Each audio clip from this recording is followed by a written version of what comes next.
ഒരു വെറൈറ്റി പലഹാരമാണ് പാലുവാഴയ്ക്ക എന്ന് പറയും. ഇത് വറുത്ത അരിപ്പൊടി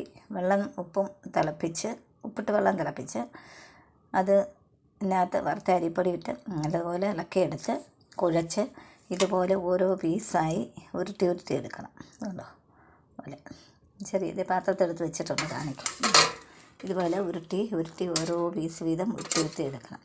ശേഷം ശർക്കര ഉരുക്കി അതിലേക്ക് ഒരു തേങ്ങയുടെ പാലും പിഴിഞ്ഞ് വെച്ച് 2 പൂണിപ്പൊടിയാണിത്.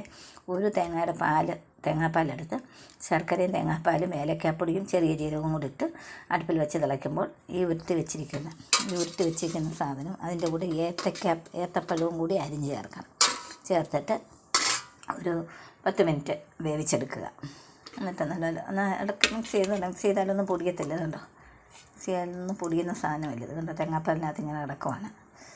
നല്ല ടേസ്റ്റാണ്. ഇതിൻ്റെ പേരാണ് പാലുവാഴയ്ക്ക. എല്ലാവരും ഇതുണ്ടാക്കി നോക്കണം കേട്ടോ.